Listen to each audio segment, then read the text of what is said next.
Welcome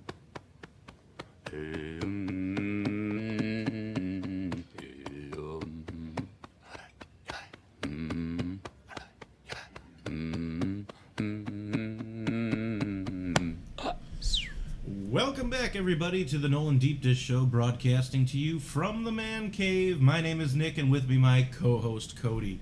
You ready to get going, Cody? As ready as I'll ever be. Don't sound too excited. A little sick.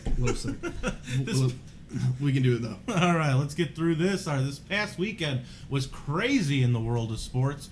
College football was upset central this past week. Cody and I will give you our rankings and analysis. NFL Week 5 is almost in the books, so the Nole and I will give you a review of this week's action. The Major League Baseball playoffs are in full swing. We're going to give you our thoughts on that as well. And the top 5 for this week, the top 5 baseball stadium concession items. Cody, we have anything for headlines today? All right, so not too much of headlines. It's kind of like right in between headlines and are you shitting me? It's just me being so fed up with ESPN and the way they handle everyone outside of the SEC in college football. It seems like everyone gets shafted if you're not in the SEC. And as a Florida State fan, I can only reference things that I'm used to dealing with, such as signing 2 5-star commits that are on ESPN's recruiting rankings. They're 5-star commits when they're committed to UF, but the day after they change their commitment to Florida State, they're dropped to 4-star commits. You could say it's a coincidence, whatever. It happened to 2 different players, and it happened the day after it happened. Now, that was, a while ago. Then it's rankings. You have the ESPN with the SEC.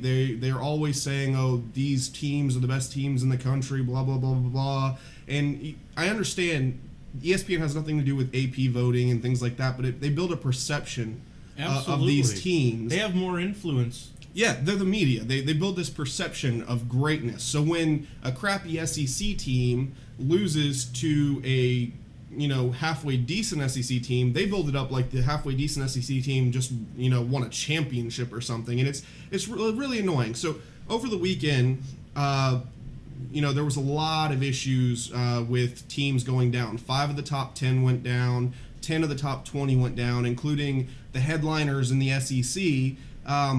Losing their games. And on SportsCenter, Cassidy Hubbarth came out, and I'm going to try to play a clip. Let's see if it works. But she came out and she said this. And the Seminoles struggle and take Wake Forest down to the wire, but will it matter? We take you through the rest of the upsets on Shake Up Saturday with Okay, so that was Cassidy Hubbarth saying FSU struggled and took it down to the wire with Wake. Now, I don't know if she has any clue what she's talking about. She came out on Twitter and apologized after this, saying that it was poorly written. But Florida State won 43-3, not allowing a point after the second series in the first quarter. Well, they squeaked that one out. Yeah, so it's just another thing of the ESPN, perception building of how Florida State plays weak teams and blah, blah, blah. They shouldn't be ranked number 1. You also have to take into account ABC is basically ESPN. Yeah, it is. So, I mean, they have even more influence on national network television as well. Yeah, it's just ridiculous. I watch a lot of Fox Sports and CBS Sports and stuff like that, and you don't get it nearly as much. And the funny thing is, most of the SEC games are on CBS. Yeah, and you still don't get it as much. Now, I will say this. CBS had Alabama ranked number 1. Now, they were ranked number 1 in the coaches poll last week, but at the little ticker on the top of the screen where it shows the rankings during the game, it showed Alabama as the number 1 team. So it's just these things that just really are annoying me. And I know everyone outside of the SEC has these issues. Fans of all sorts of teams have these issues. But just as a Florida State fan, we're on a 21-game winning streak, winning 9 games against top 25 opponents, 2 conference championships, an Orange Bowl, and a national championship. And they're trying to leave us out of the playoff right now. They had people come out saying we shouldn't even make the 14 playoff right now. We're 5-0. We have the toughest strength of schedule to this point in the college football season, and I just don't get it. Well, didn't ESPN before this season make a deal with the SEC to give them their own network? They actually did it 3 years ago. They just started the SEC network, which is an ESPN-based network this year, but that's been in motion for 3 years. And you can actually look back, and they really started getting heavy into pushing the SEC about 3 years ago. So it's just, I'm getting kind of frustrated dealing with this kind of thing constantly. I mean, as the average fan for the last, I'd say, 5 to 10 years, you can. It's not really a secret that there's an SEC bias on ESPN. Yeah, and I mean, yeah, the SEC had 7 straight championships. If you look through those 7 championships, it was the media that pushed them into it. Alabama won 2 of their last 3 championships without winning their division in college football. They didn't even win their division, and they won national championships. It was because of the perception of Alabama. Well, you know, it's frustrating. I understand. Why don't we get into our college football rankings?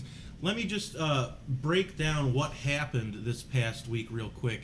My college football rankings that we didn't get to do last week, we were on a little bit of a hiatus. 1, 2, 3, 4, 5 of my top 6 got defeated this past week. 7, 8, 9, 10, 11, 12. 12 of the top 25 got beat in my top 25 this past week.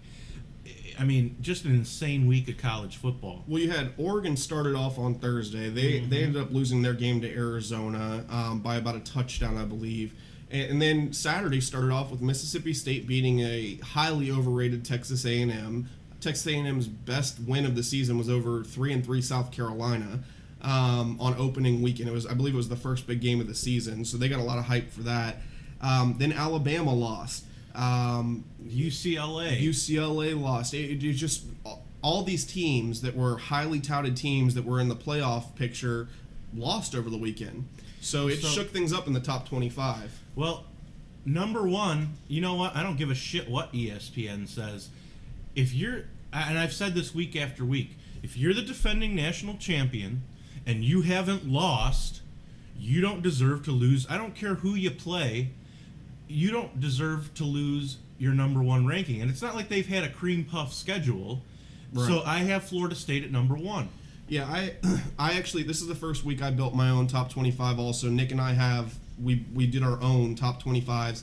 I also have Florida State at number 1 for basically the same reasons. Right now, out of the undefeated teams, Florida State has the toughest strength of schedule. They've beaten 2 top 25 teams that are currently ranked top 25 teams. Not teams that were in the top 25 and now are not. So I have them at number 1 also. At number 2, I have Ole Miss. I have them moving up from my last week's ranking of number 9. It's just, that was a big win. I 100% disagree. Ole Miss struggled with Boise State, who is not the Boise State from a few years ago. Last week, they struggled with Memphis. They won by like less than a touchdown, I believe. And then they squeaked by a overrated, in my opinion, Alabama team who's lost their 3 last games against ranked opponents. So I have Ole Miss at 8. Well, the reason I have Ole Miss at number 2 is because the AP actually has Auburn at number 2, and they had 12 less first place votes than Florida State. And they're only 2 points behind Florida State in the AP. The Auburn Tigers have beaten 2 ranked teams, Kansas State and LSU. LSU's no longer ranked. Well, yeah, but I mean in terms of when they played them. I don't go by when you played them. I go by what they are ranked now. Because you could play a team that's ranked number 1 at the beginning of the season, and then they lose 5 games, and they're definitely not a number 1 win. Look at their other wins. They beat Arkansas, San Jose State, and Louisiana Tech. I don't see with that strength of schedule, in terms of what they've played so far. Especially they trounced LSU. But you think Ole Miss with Boise State, Memphis, and whatever other crap team they played? I put Ole Miss there because they beat Alabama, and everybody, is on Alabama's dick all the time. I'm not. And I know you're not, but I'll just say this. I have Auburn at number 2 for this reason. They were in the national championship last year, so they did it last year. They're still undefeated. They beat LSU, which is their best win, and Arkansas, who is playing okay, I guess. Arkansas still doesn't have an SEC win in the last 2 or 3 years. But it's still more impressive to me that they're still undefeated coming off of a national championship game. So I have them at number 2. I have Ole Miss at 8. Number 3, I have Mississippi State, moving up from my last week's ranking of 11. Yeah, I agree with that. They beat LSU. LSU's an overrated team. LSU lost to oh my God, they lost to someone the week before. They got beat. LSU lost their last 2 games. So, and then they beat A&M. Those are good wins, but yeah, I've got them at 3. Now, if I had stuck with my philosophy instead of kind of kowtowing to the AP poll a little bit, I would have had my number 4 team at number 2, just because they were the highest ranked team in my last week's poll that didn't lose. So they would have moved up to number 2. Well, behind Florida State. But, well, yes, but behind Florida State. But at number 4, I have Notre Dame moving up from number 7. Yeah, I have Notre Dame also at number 4. They've looked really good in all their games up to the Stanford game. The Stanford game, they were dealing with really bad weather. Yeah. They shanked some field goals. That was a defensive. Yeah, it was a really tough game, but they pulled it out. So I've what got a Notre great Dame at 4 ending. also. I watched the ending of that game, and holy crap, that tight end, he was like a ballerina in the corner of that end zone. Yeah. He kept his 2 It was a feet really good down. He catch. didn't move. And it was a good pass, too. It was, yeah, and he had to scramble to get that pass off. So I have Notre Dame at number 4. I'm happy my Fighting Irish are doing well. They still have a tough road ahead of them. They have to play Louisville, Florida State, USC. So it's not going to be easy for them. I think they have Arizona State, too. I think they might. And then at number 5, I have Auburn, moving up from number 8. Yeah, see, I have Arizona at number 5. I already went over why I have Auburn at 2. Arizona beat Oregon. They're undefeated. They look pretty good. They had a backup quarterback come in their last game. He played well. So, yeah, I've got Arizona at number 5. Well, the only reason I don't have Arizona that high is because in my last week's rankings, I didn't have them ranked. They were part of my top 5 out, but they weren't in my rankings. So I didn't want to move them up. The way I do it, this is my first top 25 that I've done on the air. The way I do it is I look at teams week by week, what they've accomplished so far. Right. I don't give a shit if I have Florida State at number 1. If they go out and lose next week to Syracuse 100-0, their ass is out of the top 25 in my mind. Yeah. You know, that would be embarrassing. That stuff doesn't matter to me. So I just go by what I see up to this point. At number 6, I have Baylor, even though the AP poll has Baylor ahead of Notre Dame. If you look at who Baylor's beat so far, it's really not as impressive as Notre Dame. Now, I know Michigan has lost 3 games in a row, but Notre Dame going into Michigan, beating them 31-0, is more impressive to me than Baylor beating Texas 28-7. More impressive to me. Look at Baylor's wins. First of all, they beat SMU, Northwestern State, Buffalo, and Iowa State. Basically, their only big win, and it's not even that big of a win, is Texas. Yeah, Texas is 2-3 right now, so it wasn't that big of a win. They have a lot of issues going on that Charlie Strong's trying to fix, and it might be taking a couple of years. I actually have TCU at 6. They upset Oklahoma. They looked really good doing it. They're undefeated. I just, right now I have them, at my number 6 spot, and I have Baylor at 7. They're undefeated. They got a really good offense. They struggled a little bit with Texas. 28-7 isn't what we're used to seeing, but their defense which is what usually I think they struggle with, held Texas to 7 points, which they didn't even score until the 4th quarter. So I've got Baylor at 7 right now. I'm just not impressed with Baylor's who they've beaten so far. Yeah, I'm not either. That's why I have them at 7, because if they had a couple good teams in there, I'd have them higher. And I still moved up Baylor from my last week ranking of 10. So they moved up 4 spots. It's not like I'm not impressed at all with their undefeated record. I just don't see them ahead of Notre Dame, considering who Notre Dame's played compared to who Baylor's played. Right. So at number 7, I actually moved them up 5 spots from number 12 from last week. I have Michigan State. Yeah, I have, like I just said, I have Baylor at 7. I have Michigan State at 9. They had a good win over Nebraska, but their loss to Oregon doesn't look as good as it did because Oregon just lost. So I have them at 9.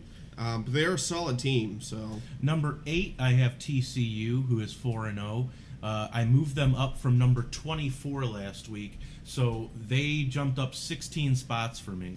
That's not hard to do when 10 teams in the top 25 lose in 1 week. I have, like I said earlier, I have Ole Miss at 8, TCU at 6. So Number 9, I have Oregon moving down from number 2. 9, like I just said, I have Michigan State. I actually have Oregon at 12. I think even though it was only a 7-point loss to Arizona, they just, that Michigan State win's the only thing in my mind keeping them even at 12, because Arizona is not like they don't, at least coming into the season, they weren't like the top flight Pac-12 team. We know Oregon's not going to have a top 10 defense, and their offense basically wins all the games for them, but their defense has never really been this bad. Yeah, and their coach, I don't know if it's just since Chip Kelly was gone, I just don't know, because they've never won a championship.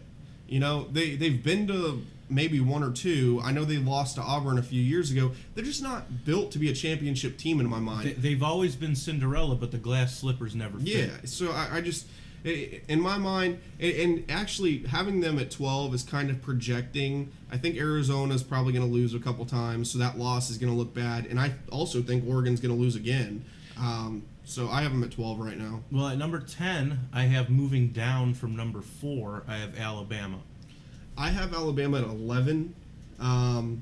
They've lost their last 3 ranked opponents. They lost to Auburn last year. They lost to Oklahoma in the Sugar Bowl, and then they just lost this last week. Until they can beat a ranked opponent, their best win of the season's over Florida, who won 10-9 against Tennessee. What? For me, and went to triple overtime with Kentucky. Looking at the highlights of these games, the SEC, who was for years, it was like 16-13 games and all that, the defenses are not as nearly as good as they used to be. Well, that's because the run and gun, high flying offenses are now entering in with Missouri and A&M and Auburn, and there's teams with these offenses, and it's being proven that the SEC defense is just old and out of sync. It just doesn't work for this day and age's college football. But you had Alabama at 10. I have Oklahoma at 10. I in my mind, I had Oklahoma above Alabama at the beginning of the season because Oklahoma beat Alabama last year in the Sugar Bowl. So I have Oklahoma above them. They lost to TCU, but they've been impressive to this point. The reason I have Alabama ahead of Oklahoma, and to you this might be a stupid reason. It probably is. Is because Alabama lost to a higher ranked team than Oklahoma did. Yeah, that isn't a stupid reason to me. It's just the fact that, like I said, Alabama's best win to this point is Florida, who their best win of the season is either a triple overtime with Kentucky or a 10-9 win versus Tennessee, which are 2 bottom feeders in the SEC. And Kentucky's doing well. At number 11, I have Arizona 5-0, and they were not ranked in my poll last week. So, a big win for them, huge win for them. Yeah, like I said, I have Alabama. Arizona is a lot higher in my poll. So number 12, I have Oklahoma moving down from number 3. Number 12, I have Oregon. They lost to Arizona, but they've been good. They have that win up against Michigan State. So, at number 13, I have Georgia, who is staying at number 13 for me. They're 4-1. Okay, so here's where we have big disparity in our lists. 13, I have Oklahoma State. They look really good, and their only loss is to the number 1 team in the country, and that was a close loss. Yeah, it was. So I have Oklahoma State at 13, and I even struggled not putting them around 10 because of the fact that they were so close to Florida State in that opening game of the season. I have Georgia at 23. I look at who they've beaten and who they've lost to. They lost to South Carolina, who's 3-3.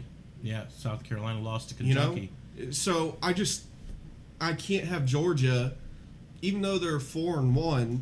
That one loss was bad. Yeah. And their best win, Georgia's best win of the season, is against Clemson, who I have, If it wasn't for Gurley, do you think Georgia would even be a 500 team? No, not at all. So I have Oklahoma State at 13. At 14, I have moving down from number 5, Texas A&M. You're gonna like this. I dropped Texas A&M out of my top 25. Really? Yeah, I have Ohio State at 14. They've their loss to Virginia Tech. It seemed like they were really struggling without Braxton Miller, but they seem to have gotten that under control. Texas A&M, to me, it's like who have they beaten? A 3-3 South Carolina. That's it. I mean, that's it. They played Rice and a couple other crappy teams, and then they got stomped by Mississippi State. So the Mississippi State Texas A&M game was 48-31, but you got to realize Mississippi State had this game in the bag up to that fourth quarter. A&M scored 14 of the 31 points in the fourth quarter when Mississippi State was resting for their next week's game against Auburn. Yeah. So A&M's off my top 25. At number 15, I have moving up 5 spots from number 20, East Carolina. I have Georgia Tech at 15. They're undefeated. They're a hard team to beat because they have the option offense. They look like they're going to be a decent team. They might stumble once or twice, maybe, but they beat Duke, and they get a pretty good team. So East Carolina, I know they probably don't have the strength of schedule that these other teams have. I have East Carolina at 17.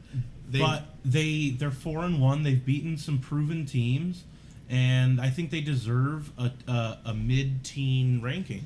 Yeah, I have East Carolina at 17. They beat Virginia Tech. They completely stomped UNC. They did have a bad loss to that 3-3 South Carolina. Now, they didn't lose by much. They almost beat South Carolina. But, yeah, they're in the American something conference, Atlantic, I don't know, AAC. So they're not going to have the conference strength of schedule that other teams have. But they played. I give them respect for scheduling those three teams at the very beginning of their season. I think they played SMU this week, something like that. But they're 4-1, so yeah, I have them at 17. At 16, I have dropping 10 spots from number 6, UCLA, 4-1. I have Kansas State at 16. Their only loss, I think, is to Auburn, and they almost beat them. So, I mean, they're a solid team. Who did you have at 16? You had UCLA? Yeah, I have UCLA at 20. They lost to Utah, struggled with Virginia and Texas. I mean, Virginia almost beat them. Texas almost beat them. I'm not really impressed with them right now. At number 17, I have moving up 4 spots from 21, Ohio State. Like I said already, I have Ohio State at 14. East Carolina's at 17 for me. So, well, this is my state portion of the rankings. At number 18, I have Arizona State moving up 7 spots from 25. I have Arizona State at 18 also. They played great. They've had a pretty good season so far. Man, what a Hail Mary, huh?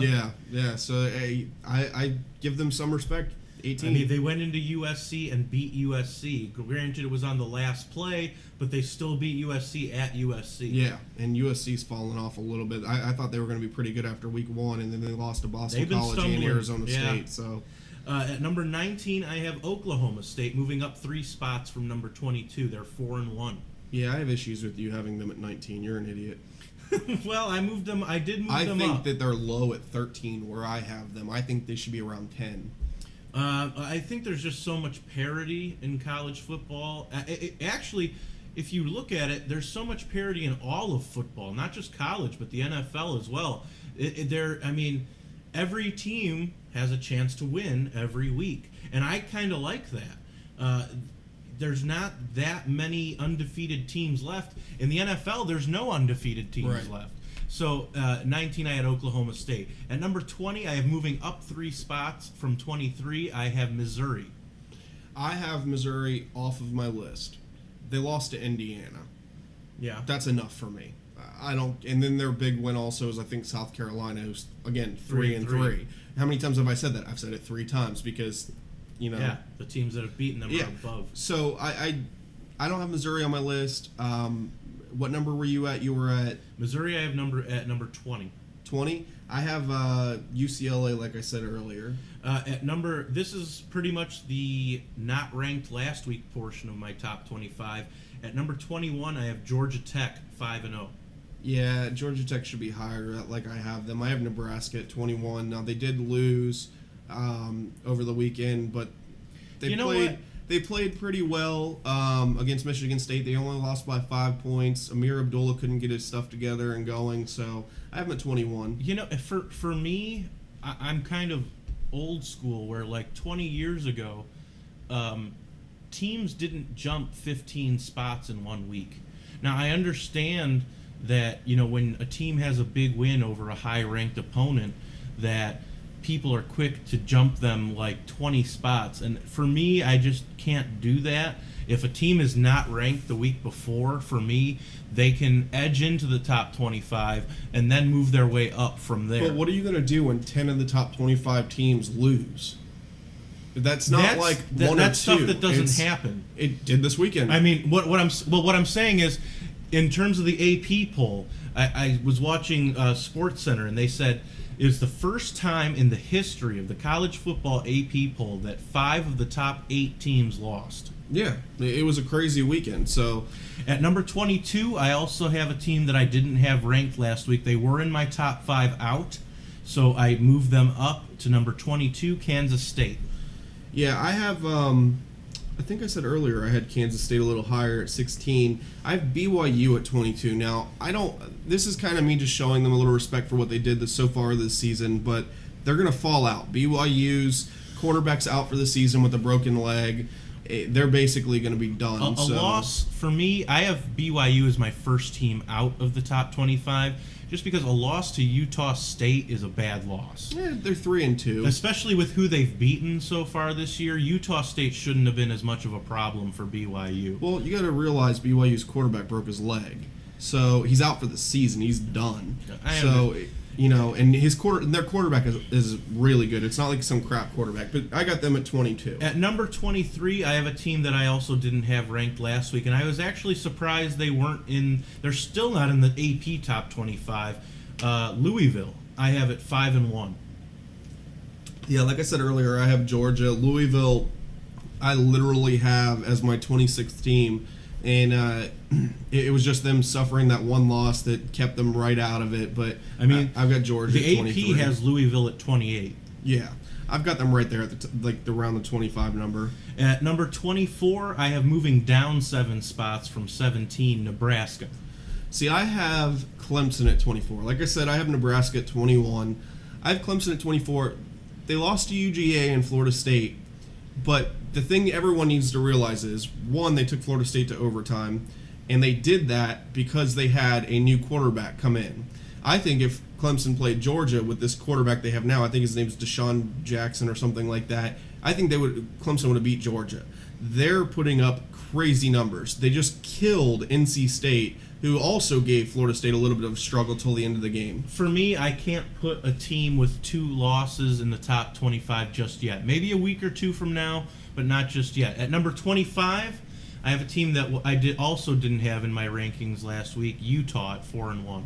Yeah, I have Utah at 19. I've got Marshall at 25. They're undefeated, and they just killed Old Dominion. Now, I know they're, in the FCS or whatever, not the Power 5, but show them a little respect, just like East Carolina. And my top 5 out of the top 25, I have BYU, I have Penn State, I have Rutgers, I have Kentucky, and California. Yeah. So that's our top 25 for college football. A lot happened over the weekend. It was fun to watch. Maybe some more shakeups will happen. I mean, if we have another weekend like this, I don't know where the hell I'm going to go with it. But yeah, I mean, it's shuffling like a Connect 4 board. Yeah, it's been crazy. But we also have NFL. The season's 5 weeks in now, I believe. 5 weeks in. So let's get into some NFL. I don't know what games you want to talk about today. Parity. There was some crazy games, starting with the Thursday night game. Teddy Bridgewater already got injured, high ankle sprain, couldn't play. And then Aaron Rodgers looked... And Matt Castle's out for the season, so it left them with Ponder to come back in. Aaron Rodgers only threw the ball 17 times. Yeah, 42-10. And they didn't score in the fourth quarter. They didn't score in the fourth quarter. The Vikings figured something out in the fourth quarter. I don't know. I don't really know what. It was garbage. But time. you got to realize the Vikings are without Peterson, who's basically their entire team. Without Bridgewater. Without Bridgewater, who's the future of their team. Yeah, man. I mean, Aaron Rodgers, 12 for 17, 156 yards, 3 touchdowns. And I believe all 3 of those touchdowns, or 2 of the touchdowns, were long passes. Well, they had less time of possession. The defense really stepped up this week. I mean, it's not really that hard against the Vikings team who's hurting, but I mean, the Vikings had almost 5 minutes more of time possession. The Packers' leading receiver was Jordy Nelson with 1 catch for 66 yards. Yeah, and it was a touchdown. So I mean, and Eddie Lacy looked really good. He only had 13 carries, but he carried for 105 yards and 2 touchdowns. well, it was about time because Eddie Lacy, previous to this He game, was a top 5 fantasy running back in most rankings. Not up to this game. He was number. Well, I mean, coming into the season. Yeah, into the season. But up to this game, he really hasn't showed much. He was like averaging 50 or 60 yards a game, no touchdowns. I mean, the guy just wasn't doing it, and then he just breaks out. So I don't know if it was an aberration playing Minnesota or if it's something he's going to get back to what he did last year. Well, that game was a blowout. Let's stay in the NFC North because I have some huge problems here.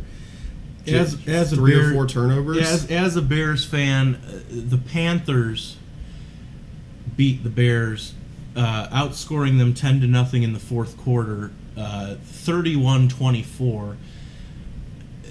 Turnover-prone Bears. That was the headline for ESPN for this game.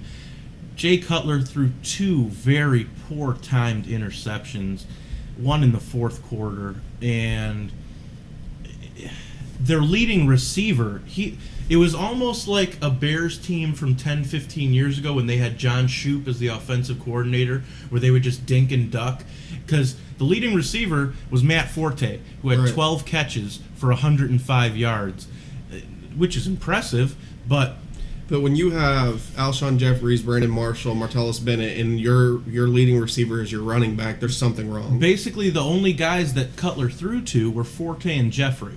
Right. Brandon Marshall, the last 2 weeks, has been non-existent. Trust me, I know. He's on my fantasy team. I mean, I'm happy because I have Forte and Jeffrey, but the Bears, they used to lead the league every year in forced turnovers, not turning the ball over. And they just gave Jay Cutler a huge contract extension. I mean, I think it was like $120 million, something like that. Yeah, something like that. You know what? As much talent as Cutler has, he doesn't see the field very well. He's the kind of player where I can quote my high school coach talking about me. He's got a $10 million arm and a 10-cent head. Right. Yeah, the thing with him is I don't know if he thinks he can force the ball into certain areas that he shouldn't, or if he just doesn't see it. I mean, I can't tell which one it is, but he makes too many mistakes for what people look at him as. To me, I don't think he makes enough changes at the line. Yeah. You can see what defenses are putting in front of you, and the elite quarterbacks make those changes. Well, that game was, it looked like the Bears, until late in the game, were handling the Panthers pretty well. It felt that way. But, I mean, it came down to the end, and Cutler just couldn't pull it out. It's kind of like the Titans. I mean, the Titans, they had a 25-point lead on the Browns, and they just couldn't hold on. The Browns won 29-28. It was 28-10 at halftime, and they did not score a point in the second half. Yeah, that's embarrassing. I mean, no one really expects much out of the Titans. They're 1-4 right now, but when you have a 25-point lead, yeah. Ben Tate looked really good in the win. He didn't have a touchdown, but he came back fresh off an injury, carried the ball 22 times for 123 yards. The time of possession was pretty equal. Hoyer looked, I mean, even though his completion percentage wasn't great, Hoyer had 292 and 3 touchdowns. I mean, I don't know how far you can go as a Titans team when you have Charlie Whitehurst as your quarterback. He didn't look terrible, but he's still Charlie Whitehurst. Yeah, you need to break that 200-yard passing mark. I mean, between Whitehurst and Jake Locker, I don't see a franchise quarterback there in Titanville. I think you're going to have to go back to the drawing board and draft a quarterback. I'm sorry. If you're a Titan fan, Jake Locker isn't the answer for you. Yeah. So let's move on. The Rams and Eagles played. I'll give you the update. The Eagles won 34-28. No surprise. The Rams are 1-3. The Eagles are 4-1. But I want to talk about the Falcons-Giants game because I'm a little frustrated. Wow. The Falcons are 2-3 right now. They've lost every road game they've had. Yep. That's all 3 of their losses. They, in their 2 wins, look like the best team on the planet. I mean, Matt Ryan is firing on all cylinders during those 2 wins. And then they come in here against the Giants. I mean, the Giants are a little better than they were, but it just, they lost 30-20. Well, there was a stat. I was watching that game, and there was a stat. I don't think the Falcons have won outdoors since 2012. Yeah, it's weird to me because the Falcons led in total yards, led in turnovers. The Giants had 2 turnovers, so the Falcons won. I just don't see how you get beat by 10 points when you're not making mistakes, and I just don't know if they're taking enough chances or what they're doing. I think the Giants didn't make mistakes in the second half, and I think that was the difference. The Giants outscored the Falcons 20-7 in the second half. Yeah, but it's even in the first half, the Falcons should have taken a bigger lead than 3 points. Oh, the Falcons came out firing. Well, it was. They only had 13 points in the first half. That's not exactly firing. Well, yeah, but I mean, their offense looked like it was about to bust through. Julio Jones had 11 catches for 105 yards, and most of that was in the first half. Yeah, I mean, I'm just kind of. They don't have a running game. Well, the reason why they don't have Jackson's a running all game, right, but. The reason why they don't have a running game is because they have no idea what they're doing in their running game. Steven Jackson came into the season injured. He missed a lot of training camp. Then they're playing 4 running backs. I mean, you can look at their weekly leaders each week. This week it was Devontae Freeman, who was their 4th running back. He's a guy straight out of Florida State. The dude, this is his first season, and he was the leading rusher with 38 yards. On 4 carries. Yeah, on 4 carries. So he did well. He was almost averaging 10 yards a carry, but he's not getting the carries because they're splitting it up between 4 guys. We've talked about this year how the rushing game in the NFL is down. And I think it's because all these teams are playing 2-3 back sets. Instead of going with the traditional fullback running back set, they're giving a guy 3 touches here, then they're giving another guy 4 touches there. There's no consistency with a running game. Yeah, it's. I mean, some teams are starting to pick it up. Like the Bears are running Forte more. The Eagles are rushing McCoy more, even though McCoy did not look good in that Rams-Eagles game. Yeah, it's just, to me, in my mind, when you're the Falcons, you need to pick your 2 backs. Yeah. Whether it's Steven Jackson and Devontae Freeman. You have a starting back and a third down back. Yeah. You need to figure it out because you cannot be playing 4 different backs. They can't get into the rhythm of the game. Yeah. Not only that, different running backs have different styles. So you almost have to change your offense every other play because you're playing a different guy at that position. Well, yeah, and I mean, when it comes down to putting in Steven Jackson or like this week, Devontae Freeman had his 4 rushes for 38 yards, you've got to look at, okay, like Freeman. If I'm a defense and I'm looking at him, I'm pretty sure that he's going to run outside or he's going to catch a screen pass or something like that. Jackson's going to run Freeman up the gut. Is not a big guy. He's not going to run straight up the gut like you just said. Jackson is. He's going to go right down the gut. And then you also have Jacquizz Rodgers. Yeah. So you have, when you're switching out these backs, you're basically keying to the defense. Hey, this is what we're probably going to do right here. They either know when Freeman comes in, it's either going to be a pass or it's going to be swung out to the left or the right. It's just the way Falcons it is. should be so much better than they are.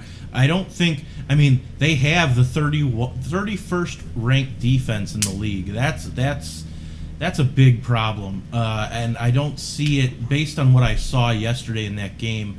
I don't see it correcting itself anytime soon, especially based on the second half they had. Let's move on. Yeah. I don't really want to talk about the Bucs Saints game because it's 2 teams that don't even. I mean, combined they have 3 wins. It's not really important. Bucs lost 31-37. The Saints are another team. They are 2-0 at home. Those are their only 2 wins. They're 2-3. some of these teams, it's like their teams are geared for indoor play only, and the Saints barely pulled out that game. It was an overtime game. Yeah. You had the Texans-Cowboys game. Also went to overtime. It went to overtime. Cowboys pulled it off, 20-17. DeMarco Murray rushed for 31 carries. Arian Foster had 23 carries. It was really a time of possession battle. The defenses looked pretty good. Romo looked all right. He was 28 of 41. He had 324, 2 touchdowns. He had a nice little spin move to avoid getting killed by J.J. Watt. So J.J. Watt's on another planet right now. Yeah, that dude's insane. He's got 2 touchdowns right now. He had an 80-yard touchdown last week. Yeah, so then you had the Bills finally. They beat the Lions. The Bills are, in my mind, they're a really good team defensively. They've got good weapons on offense. They have some good backs, some good receivers. They're struggling at the quarterback position, trying to figure out whether they want to go with Orton or Manuel or what they're going to do. Orton looked all right as well. Orton he had a pick early, but these are 2 teams for me that some weeks they look unbeatable, and then other weeks they look like they would get beat by the Bills or the Lions. That's not a bash to you Buffalo or Detroit fans, but they're both 3-2, and to me, while both of their defenses are very good, their offenses just aren't going to be enough to get them over that hump, even though Detroit does have the weapons. So, the Bills did pull this one out on the road. They outscored the Lions 14-0 in the second half. So, Buffalo deserved that win because Detroit just wasn't there in the second half. Let's move on to Colts versus Ravens. Andrew Luck might have a case for early on MVP in this league. Andrew Luck, he had a rushing touchdown. He had a passing touchdown. He looked really good. His completion percentage wasn't, astronomical. He was 32 of 49. He had 312 and a touchdown. The Ravens have a lot of questions, though. Both of these teams are 3-2 as well. Like I said in the college football segment, there is a lot of parity in the NFL. You don't know who's going to win week to week, and even with the elite teams, you're not sure. Right. So the Ravens offense, they need to figure something out. Like with Locker with Tennessee, I don't think it's as bad, but Flacco, I don't see, even though he has won a Super Bowl, I think the defense won that Super Bowl. Flacco, to me, even though he looked good in that Super Bowl, is not a top 10, 15. I'd say he's somewhere around 15. Maybe 15, but definitely not top 10. I don't see him as a guy that should be your entire franchise because, let's face it, in an offense-oriented league, your quarterback should be your franchise. And Flacco, to me, he looks really off some weeks. He was 22 of 38. He was just very flat. All right. I don't know what game. We got Steelers beating the Jaguars 17-9. Then you had the Broncos beating the Cardinals, and the Broncos, Demaryius Thomas. Holy crap! He had 8 catches for 266 yards, 2 touchdowns, and Peyton Manning threw his 500th touchdown. He's only 8. Let me see. Well, he had 4 touchdowns. I believe his first touchdown was the 500th, and the first touchdown was the 500th. So I think now he's only 5 touchdowns away from Brett Favre, who has 508. Peyton Manning, he's going to be a surefire Hall of Famer. He threw the ball 47 times last night, and I don't know what's going on with their running game, considering Monty Ball was supposed to be a beast this year. Ronnie Hill, I think his name is Ronnie Hillman. He had 15 carries for 64 yards. Arizona looked awful. Yeah, it was a pretty bad game for them. Let's talk about the Chargers and the Jets game because it was a crazy game. Yeah, this game was crazy. It was a huge shutout by the Chargers over the Jets. It actually helped me in my fantasy league because I picked up the Chargers for this game. It's just embarrassing. The Jets are now moving away from Geno Smith, and they have Michael Vick coming in. He was 8 for 19 for 47 yards, no touchdowns, obviously. Ivory ran the ball for 44 yards on 9 carries. They just couldn't get anything going. Neither one of those guys are the answer for the Jets. Vic is aging, and Geno Smith isn't a franchise quarterback. Well, Geno Smith, I guess, went out the night before to for like 2 or 3 hours to watch the new Ben Affleck movie the night before this game, instead of studying for the game or figuring things out. So it's just they don't have anything together. It's the Jets. You know what? I have. Now here's the thing. I have no problem with these guys living their life. I understand that, but be prepared for an NFL game. That's your only job, is to play football. Yeah, well, when you're 1-4 and you're on the hot seat, because everyone knows Geno Smith's been on the hot seat. He hasn't been playing well. And you have Michael Vick behind you who, yeah, he's not the best quarterback in the world, but he's a big name, and fans are going to start wanting him to play. You don't go out the night before a game.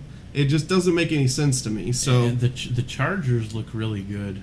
Well, I mean, they were playing the Jets, so I understand, but that Phillip Rivers is playing on another level right now. Threw for almost 300 yards, 3 TDs. I mean, it's almost a weekly thing. They're 4-1.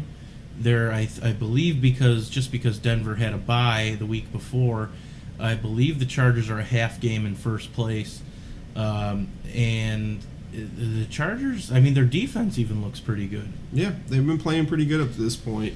And then the last game of the night last night was Bengals Patriots. I've been really high on the Bengals. I have too. I'm still pretty high on them. I think they had a bad game. I think the Patriots have won 10 straight at home. Yeah. So it was going to be hard for any team to beat them. Yeah. Finally, Tom Brady shows up a week after I get rid of him on both of my fantasy teams. I honestly don't think it's going to matter. I think Brady's going to have issues. I think it was just kind of one of those games where everything went right for the Patriots and not much went right for the Bengals. Now, luckily, I still have Gronk, and he had 6 catches for 100 yards and a touchdown.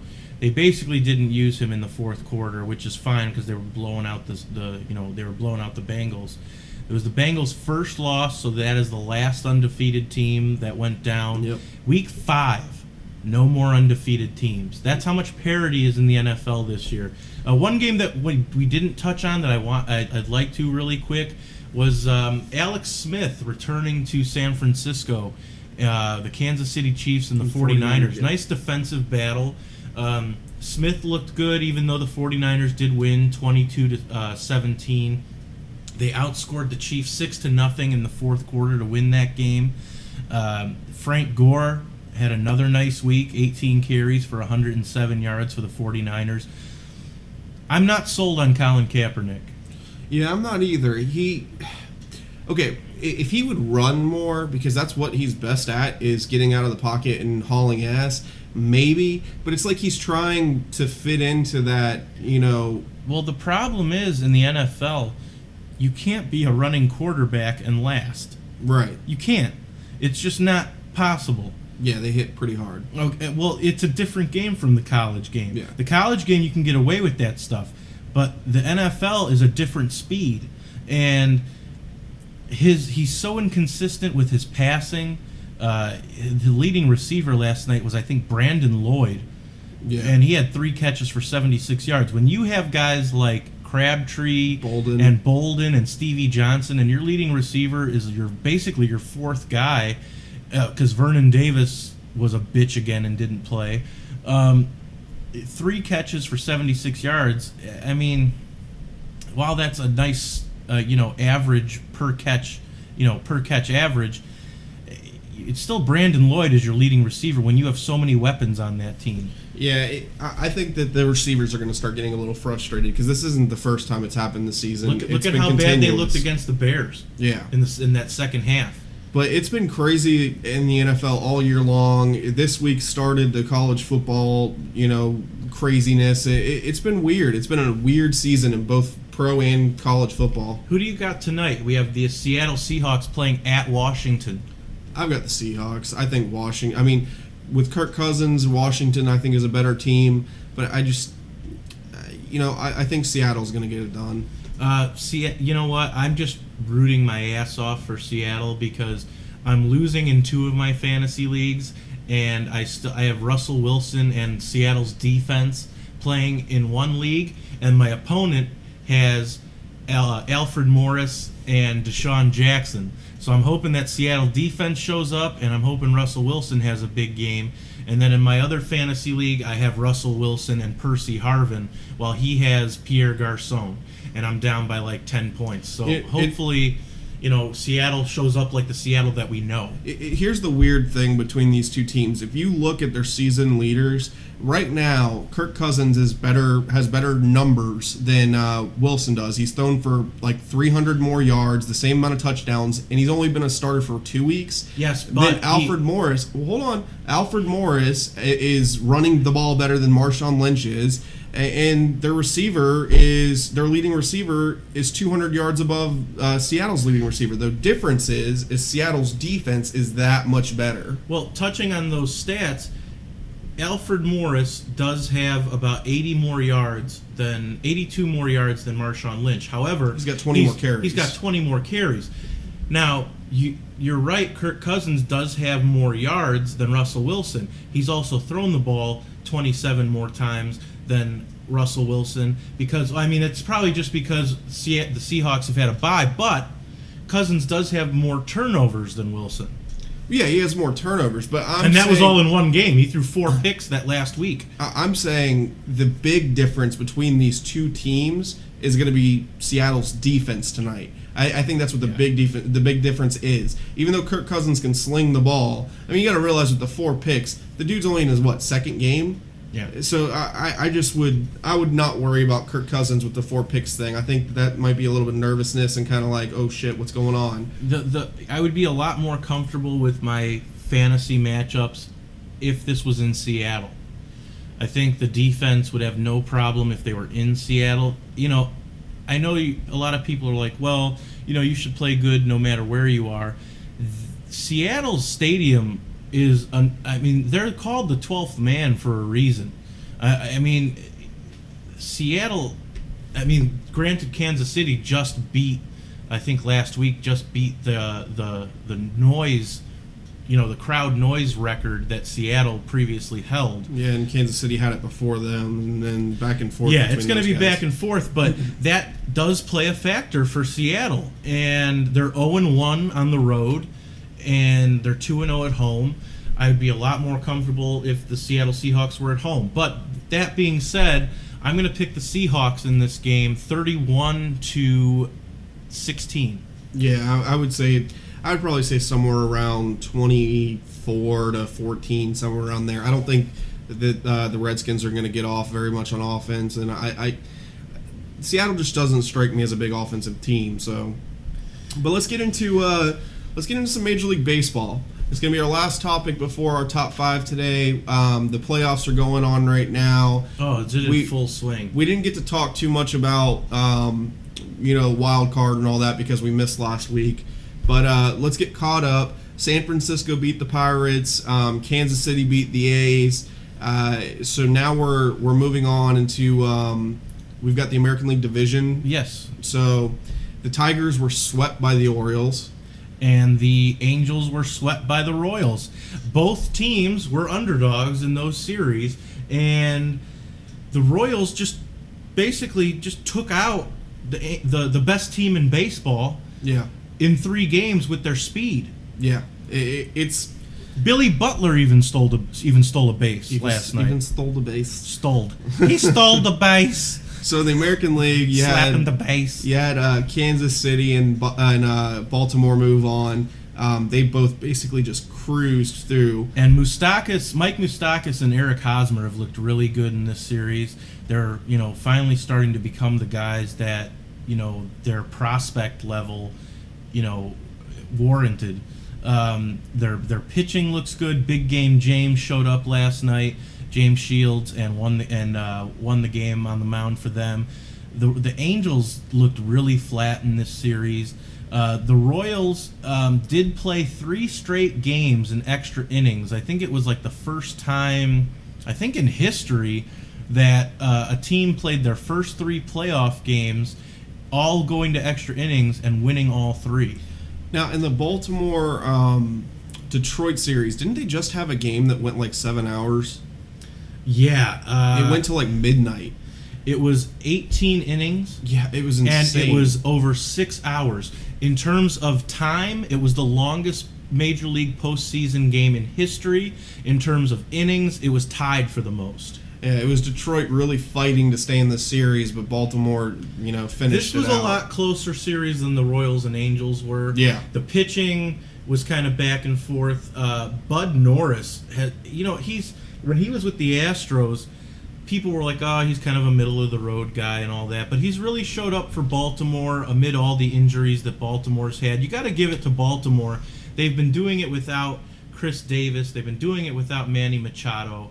They've been doing it without Matt Wieters, who are supposed to be the cornerstone of their offense. And Nelson Cruz has just been a beast for Baltimore. What a great pickup for them. Really late, actually. I think it was even during spring training they signed him to a 1-year deal. He's going to command a lot more on the free agent market this offseason. So in the American League, they're basically smooth sailing right now. But in the National League, you got a 1-1 tie between St. Louis and Los Angeles. And then you have the San Francisco Giants and the Washington Nationals. The Giants right now, which is kind of surprising to me. I thought the Nationals would do a little better. The Giants are up 2-0 on Washington right now. They're looking to sweep Washington in San Francisco tonight. And they have Doug Fister going for the Washington Nationals and Madison Bumgarner going for the San Francisco Giants. That matchup alone, even though I really do like Doug Fister, I'm going to have to go with the Giants, especially at home. Madison Bumgarner, nice lefty. That matchup just looks better for the Giants for me. In terms of the Dodgers and Cardinals... okay, I'm just going to say this. We did our playoff projections earlier in the season. Yeah. And you were kind of like, oh, I don't know about St. Louis. They're not playing really well. And I told you this would happen. St. Louis is a freaking playoff team. That's what it's like they wait till the end of the season to turn that shit on, and they just go full throttle. Now, they're 1-1 with the Dodgers right now. Yeah. But they're going to find some freaking way to pull this game out, go 3-1, 3-2, something like that. Well, it's a best-of-5 series, so first to 3 Yeah. wins it. The Cardinals have Lackey pitching tonight against Ryu for the Dodgers. That's a nice matchup. I think while Lackey has pitched a lot of postseason games in his career, I'm going to go with the Dodgers in tonight's game, even though it's in St. Louis. I just see the Dodgers winning that one. I'm going with St. Louis in this game. Just from a gut feeling, I think that they're either going to go... I think they're going to go 3-1 and take the series. Now, that being said, even though I think the Dodgers are going to go up 2-1, I think the Cardinals are going to win this series. I have the Cardinals playing the Giants in the NLCS. We already have our ALCS matchup, which is incredible, Baltimore versus Kansas City. Who saw that coming at the beginning of the season? I mean, Baltimore, some people, like Baltimore at the beginning of the season because they did show some promise last year. But Kansas City, they have a nice young core of talent. And they are the hottest team in baseball right now. Now, I'm going to tell you, every team on here were in my playoff projections but Kansas City. Okay. I did not even come close to guessing Kansas City was going to make it through. Yeah. And they've surprised me. So it's nuts, man. A lot of people just assumed in that AL Central that it was going to be Detroit and Cleveland. Yeah. It's crazy, but yeah. So we're gonna have. So that being said, let's make a pick right now. That's what I was for just the, about for to the say. World Series. I'm gonna go. I mean, KC is pretty hot right now, but I'm still gonna go Baltimore and San Fran. That Baltimore KC matchup, that's going to be fun to watch, especially in a 7-game series.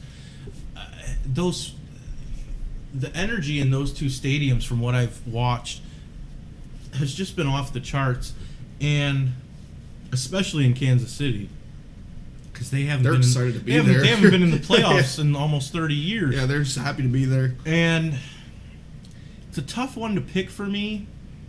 If I have to make a pick, I'm going to agree with you and go with Baltimore. And then out of the National League, since I think I have the Cardinals against the Giants in the NLCS, God, that's another tough one because both of those teams are playoff proven. But I just think that, okay, the Cardinals, they have that playoff luck. I just really like San Fran right now. I just like the Giants. And I mean, going into before the playoffs started, right as the playoffs started, you had some nice possible World Series. You had Baltimore versus Washington, D.C., which is a nice Beltway series. You have St. Louis versus Kansas City, which is the matchup of Missouri. And, you know, I got to go with San Francisco. I'm going to say it's going to be San Francisco versus Baltimore. I think San Fran wins the World Series this year. And just because Baltimore hasn't been on that stage before, I'm going to have to go with the veterans in San Francisco. That's the same reason. Unfortunately, even though I want to pick the underdog. Oh, I want the Orioles. I mean, okay, my favorite player is on the Giants. He's the catcher. But I just... Buster Posey. Yeah, Buster Posey. I just want Baltimore to do it. They just, you know... You want to see something different. Yeah. I mean, one of my favorite players of all time, he doesn't play anymore, is Cal Ripken Jr., my first ever autograph. The Iron Man. Yeah, my first ever autograph. So he kind of, you know, I like Baltimore, and I just like them to be able to do it. But I think that the Giants, like you said, they're proven, they're vets. I think that they're going to pull it out. Now, how many games out of the best of 7? 6. That's exactly what I was going to say. I was going to say 4-2 San Francisco. I would say 6. I think Baltimore would get, you know, have a couple good games, maybe even win the first one, and then San Fran just cruise after that. I think it really depends. I think San Fran between the two. Actually, no, San Fran was a wild card. No, weren't they? Yeah. Yeah, San Fran was a wild card. So I think Baltimore would get the home field advantage, which actually kind of changes my pick. I might go 7 games. I still go 6, even though it's, you know, they would get the home field. I just think that I think Baltimore would win the first game. I really do. I think Baltimore will win the first game, but I think that maybe that'll light a fire under San Fran, and they'll kind of cruise, maybe winning 4 of 5 after that. I don't know, man. It's just like one of those gut feelings, and I've been pretty accurate up to this point. So, well, why don't we get into our top 5? That was your pick this week for our top 5 list. Okay, now I chose this top. We usually do top 5s that are like, you know, top 5 stadiums, top Best 5 players, top 5 coaches, top 5 hottest chicks in the UFC, and yes, Ronda Rousey, I still don't like your face. Growing up, we had the Dodgers spring training facility was 20 minutes away from where I lived. Yeah. And growing up, there was days where I would skip school and go with my dad to the ballpark, or, you know, just spring training came around and you just go in the afternoon, a late afternoon game. And here in Florida, it's always burning hot. And to make the games better, you always went to the concessions. Yeah. So my list today was top 5 concession items. I'm focusing on food and beverage. Okay. And most of it, except for my number 1, most of it is from childhood memories of doing this because it just added to it. Right. You know? It adds to the ambiance of the game. We both had great stadiums to go to growing up. Yeah. You had Dodger Town, which everybody knows, even though it's sad to say that they closed it down a few years ago, yeah. I was lucky enough to have Wrigley Field to go to growing up. Yeah, now, obviously, I'm not going to compare Dodger Town to Wrigley Field. That would be stupid.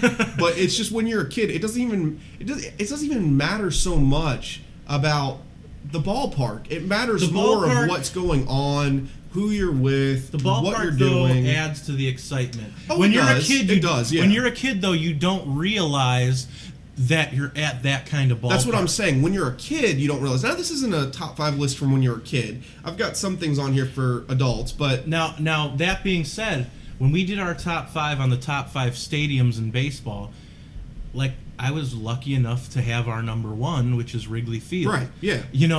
I didn't choose where I was born, but I was. And if you did, it wouldn't have been Chicago.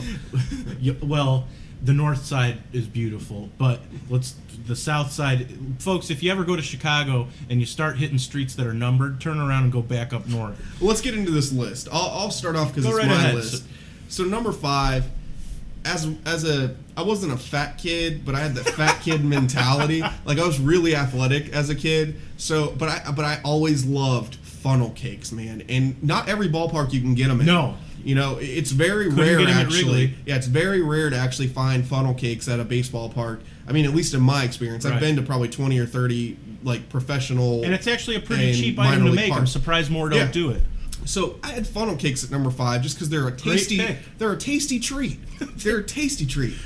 Number 4. They're delectable. They're delectable. My number 4 is the drink of choice for those of you who are not 21 or older, and that is an ice cold Coca-Cola on a hot summer day in Florida with the little drippy condensation coming off the side of the cup and just in your hand, cooling your hands off. You put it to your face to get some of the heat off your face, and then you chug that son of a bitch, and then you go back and you get another one.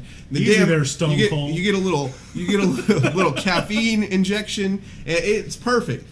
My number 3 is, I had a really hard time putting this at 3. I really struggled not to put it number 1 because it's basically what ballparks are known for, and that's a hot dog. Whether it's a Dodger dog or whatever you've got, the foot long, whatever kind of dog your stadium sells, fully loaded, plain, I don't give a shit. Hot dog, my number 3. If you go to a ballpark and you don't have a hot dog and a beer or a hot dog and a Coke, you're an idiot. I really struggle with it. My number 2 is just because of where I grew up and how hot it is. Okay. My number 1 and 2. Growing up as a kid, hot dogs were great. Everyone loved hot dogs, but chocolate Dippin' Dots. See, and I've only didn't got have them in that growing Florida. up. I only got them in Florida. Every ballpark, I've been to ballparks, all around. they started having that when I was in my teens, so Dude, it's a little less for me. Chocolate Dippin' Dots were amazing because they freeze your freaking tongue. Yeah. So you're sitting there in this 95-degree weather with 100% humidity. You just want cold stuff. Mm-hmm. You want to enjoy the game with some cold stuff. So even if it's just a chocolate ice cream or a milkshake or something like that. I'm guessing I can bet what your number 1 Oh, is. everyone knows what the number 1 is. You have to have a fucking beer. You need some ice cold Bud Light. Dude, you cannot go to a ballpark as an adult and expect to walk out of there without a hot dog in your hand, an ice cold Bud Light. And I'm going to tell you, I go to a ballpark now and I have every single one of these items that I just put on there. I'll have a freaking beer and a hot dog. Then after my beer's done, I'll go over there and I'll get an ice cold Coke just to get some caffeine, probably around the 2nd or 3rd inning. Then when you get further into the game, I'm getting another beer for the rest of the game because I'll have one Coke. And then I'm going to eat me some Dippin' Dots when I get hot. Okay? I'm going to eat me some some Dippin' Dots. And it's always chocolate. You don't get the rainbow colored ones or the vanilla. Vanilla's plain Jane, and the rainbow ones are weird looking. Who can put a pink and blue Dippin' Dot in their mouth? That's just crazy. And then you get a funnel cake when it gets a little bit, like when you have one of those games that get into the night, you have a funnel cake around the 8th, 9th inning. Right before you go home, you get that sugar high and you're good. That is the list. Now, I'm going to tell you. That's your list. That's my list. But that is the list, especially if you're in Florida. Now, the only thing, like I said, I struggle with was not having hot dogs at number 2. There's no way you can put it above beer because beer is like amazing, but whatever. Well, my top 2, I'll get into that, but my top 2 are a little more traditional. At number 5, it's a staple at Wrigley Field. It's a staple in Chicago. If you go to a Cubs game, it's probably one of the worst tasting beers ever, but old style beer. That's a Chicago beer. It tastes like shit, but that's what you get. I mean, these days there's so many more choices. But back then, it was Budweiser or Old Style, Right. and that was basically it. You could probably get a Miller Lite as well or something like that. But Old Style is what Chicago was known for until about the late 80s, early 90s, when Harry Carey started doing commercials for Budweiser. And as soon as he started saying, "I'm a Bud man," everybody switched to Budweiser. Right. At number 4... Now, you talked about the heat in Florida. Yeah. Chicago summers are not cold. Yeah. No, Okay? I hear you. Chicago summers growing up, you burned your ass off. And I know it may sound boring, but at number 4, bottled water. I'm sorry. Nah, you can't have bottled water at a baseball game. Yeah, you can't. Nah, unless you're on the freaking field, you can have a bottle of water. Listen, lick if the side you're- of your unless- Coke cup. unless- Lick the side of your Coke cup and drink the condensation. You don't go and buy a $5 bottle of water see, when you can spend $6 and get a Coke. Yeah, well, Bullshit. You know what I buy a bottle of water for? So that I can wash my mouth out after I have a dip. That's what I buy a bottle of water for. I don't use it to drink it. yeah, but you know what? For me, bottled water, you at some point between drinking all the beer, you needed a bottle of water at some point just to hydrate yourself because you were dying That's from. how you lose your buzz. Okay, well, at number 3 in terms of refreshing, keeping with the refreshing theme, strawberry ice / lemon ice. Ah, that's a good one. Okay, That's a good one. that I had to get at every game. It was a nice dessert. It wasn't ice cream, but it wasn't like sherbet. It was just the shaved ice. It's it was really strawberry ice / lemon ice. It came in a cup. I can also actually, you know what, put as a tie with it a chocolate malt cup. I've never heard of a chocolate malt cup. I've heard of the shaved ice. The cups. malt cup it's basically ice cream but thicker. Okay, so it's almost like a Frosty from Wendy's if you want to okay. compare it to Yeah. something. It's actually pretty good. Now, like I said before I started my list, my top 2 are very traditional. It's something that I think everybody should get at every baseball game. Number 2, I have peanuts. Yeah, peanuts are Okay, good, man. salted shell, peanut in shell, salted, and So no boiled. Half the bag, you're eating the shell. No boiled. No. No boiled. Okay, I No. gotcha. I don't like boiled peanuts either. Roasted, salted, in shell peanuts. I'm not a fan of boiled peanuts either. You know- But you just contradicted yourself. You're like, oh, I need ice cold water to refresh myself. Well, you need the But water I'm for gonna the go, peanuts. I'm gonna go and have some peanuts that are gonna dehydrate me with all the sodium. This I is- get where you're going. this is Okay, tradition. whatever. Tradition. Blah blah blah. Walking up to the ball, but you get the peanuts outside of Wrigley Field. You don't go inside to the concession stand and get the peanuts. You know why? Because if you go up to a guy outside selling the peanuts, it's $1. If you go inside to Wrigley Field, it's like $3-4 for the same size I bag. can't believe they let you bring stuff in. Oh, absolutely. Unless you're not bringing a knife, you're fine. You could even bring a bottle of water So if your you number want. 1 is gonna be hot dog. It's gotta be because you don't drink. No. Even though I had Old Style at number 5. And I could even tie that at Wrigley Field. There's a tradition, Mai Tais. You wouldn't think of it in Chicago, a tropical drink being a tradition, but Wrigley Field has great Mai Tais. So you could even tie that with number 5. Number 1, though, without a doubt, in terms of traditional baseball food, concession item is hot dog. Yeah, no, I agree. I'm sorry. Hot dog is as American as apple pie and baseball. They say apple pie, baseball, and hot dogs are the most American things, and hot dogs and baseball go hand in hand. A hot dog never tastes better than, even though they're shitty hot dogs. Yeah, they're crappy hot dogs. It's funny too because I hate. And now, depending on where you go, some places will grill your hot dog, but most of them either boil them or put them in those little things that. Well, you have the guy coming with the little.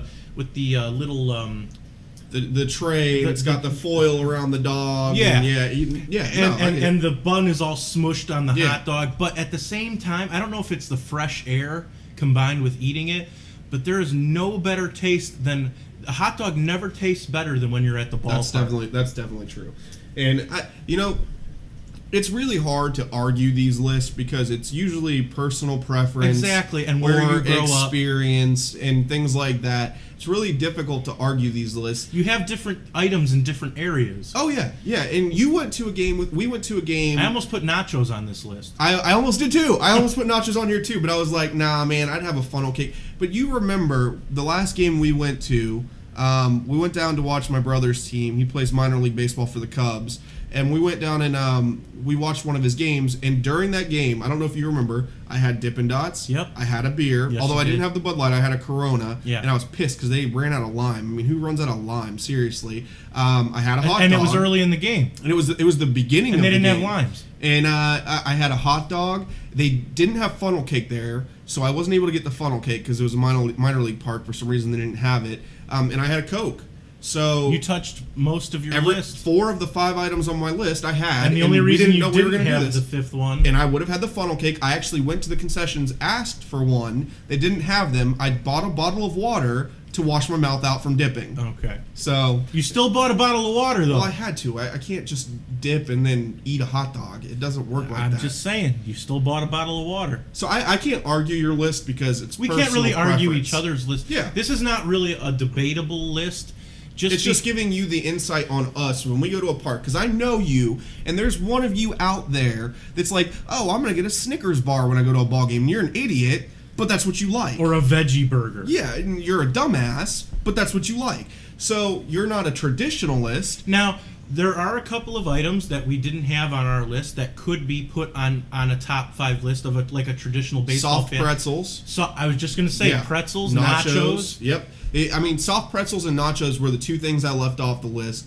But I looked at literally what I get every time I go. And I know my list is like, wow, you're a fat ass, Cody. I mean, you're eating a funnel cake, some Dippin' Dots, a hot dog, a Coke, and some Bud Light. And I don't drink just one Bud Light. I have a few. Yeah.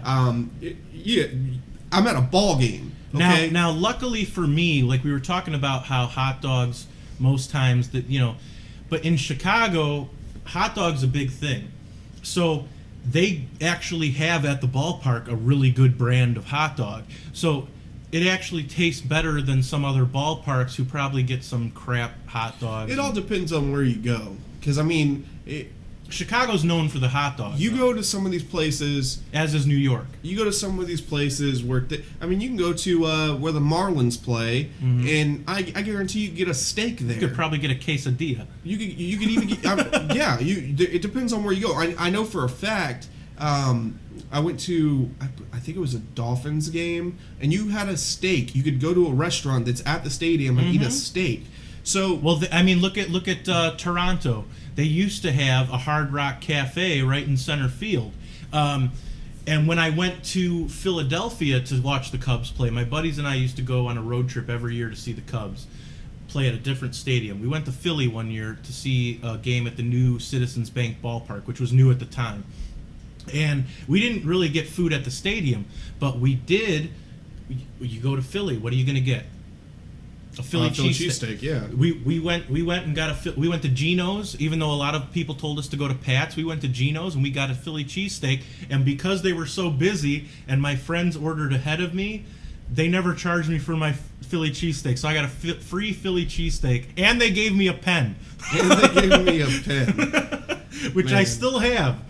So, anyways, Cody's top 5. Go ahead and list your top 5. Yeah, man. My top 5. Again, I don't really think we could come up with a definitive one. I don't think we could. 5 is funnel cakes. That's like your 9th inning before you go home, snacking, kind of celebrating for whatever reason. Number 4 is a Coke. You need caffeine around the 3rd or 4th inning because these games sometimes draw out, like we talked about earlier, the one that was almost 7 hours.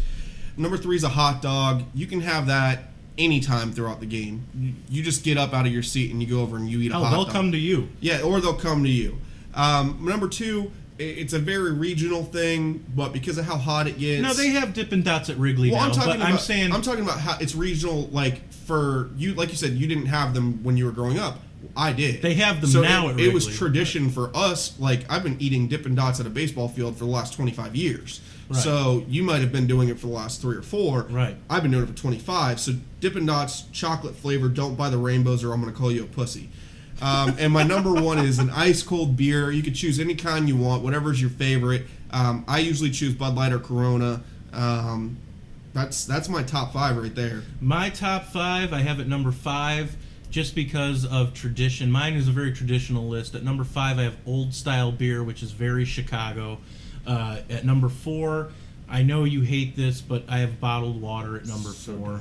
At number 3, it's basically a 3-way tie. I have strawberry ice, lemon ice, or a chocolate malt cup.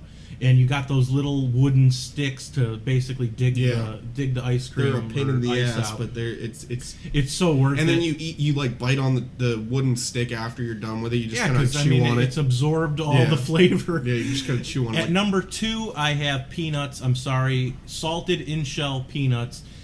It's very traditional. I love it. I get one at every game. I bought one at the Yeah, game that we the game just we went went to. to. Yep. A hot dog is number one. I can't put hot dog anywhere but number one. It's a Chicago. It's just a baseball tradition. It's a baseball as well. tradition. It's not just Chicago. I think anywhere you go. But I mean, especially like in places like New York and Chicago where they're known for the hot dog, you have to have a hot dog at every game. Like I said earlier, a hot dog never tastes better than at a ball game. So that's my top 5. Yeah, man. So that's it was actually like spirited talk about the top 5 concession. It was reminiscing. It was like, it brought me back. I was thinking about Dodger Town. We need to go to another ball game. We do. We need to. I mean, it's a while away before the next season starts, and no one around here's in the playoffs. So, but that's our show for the day. We'll get this thing posted up on YouTube for you to next watch. day. Yeah, probably within a day. This is Monday, October 6th. So we'll have it out to you by the 7th, by tomorrow. So enjoy tonight's football game between Seattle and the Redskins, and make sure you and follow enjoy us. the Major League Baseball playoffs. Yep, the playoffs. And like us on Facebook, follow us on Twitter, and have a great night, everybody. All right, y'all. Woohoo!